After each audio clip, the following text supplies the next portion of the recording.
Simchat Torah. Bien, on le sait bien en Chutzal Haaretz, l'habitude est de boire un petit coup. Attention, on consomme l'alcool avec modération. C'est juste pour pouvoir avoir un peu plus facilement la simcha. Seulement un jour, dans un village d'Europe de l'Est, il y avait deux synagogues. La synagogue des riches et la synagogue des pauvres. Alors que dans la synagogue des riches, il y avait du schnapps, enfin, de la boucha, du whisky, du vin, enfin, ce qui devait se boire là-bas, en quantité, en abondance.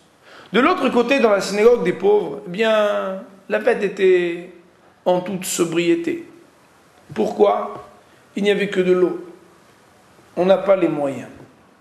Alors, on chante, on danse, mais l'ambiance n'est pas la même. À la fin de Simchat Torah, réunion avec le comité de la synagogue, on décide de résoudre ce problème.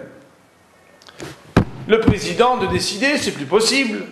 On va mettre un grand fût de vin dans la synagogue et distribuer des petits verres à chaque fidèle.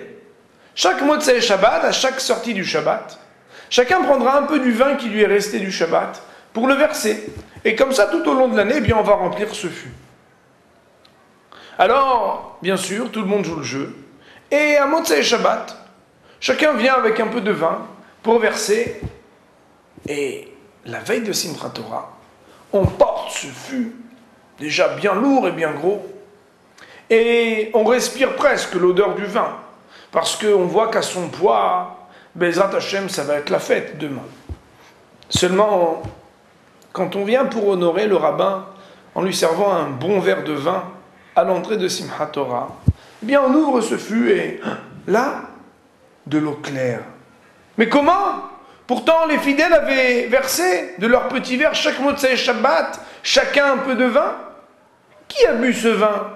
Qui a rempli de l'eau? Eh bien tout simplement Moraï Verabotai. Le premier s'est dit, de toute façon, tous les autres vont mettre du vin. Si je mets une petite goutte d'eau, c'est pas très grave. C'est même meilleur couper un peu le vin. Des fois, il est trop pur comme ça, trop lourd, trop fort. Seulement, ce n'est pas seulement que le premier qui s'est dit ça, ni seulement le second. Mais tous les fidèles de la synagogue se sont dit, bah, de toute façon, les autres vont bien mettre du vin, je peux mettre une petite goutte d'eau. Et finalement, eh bien, il n'y avait que de l'eau dans ce fût. Alors, bien sûr, même si, comme on a dit, attention, c'est à consommer avec modération, il faut savoir que dans les projets communautaires, il ne faut pas se faire seulement le spectateur en comptant sur les autres. Il y aura bien quelqu'un pour le minyan, pour les slichot, pour le cours. Enfin, de toute façon, il y a les habitués, j'ai pas besoin de venir.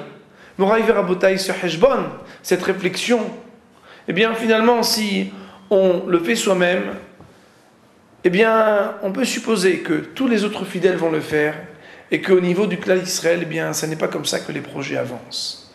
La responsabilité de devoir moi-même prendre part au projet de la communauté, c'est ce qui amène la simcha, c'est ce qui amène à l'accomplissement des plus grands projets et qui, sans aucun doute, lorsque chacun donnera ce qu'il faut pour placer sa pierre, eh bien, on assistera très bientôt à l'avènement du Mashiach et la reconstruction du temple. Bimer Rabbi Amen ou Amen.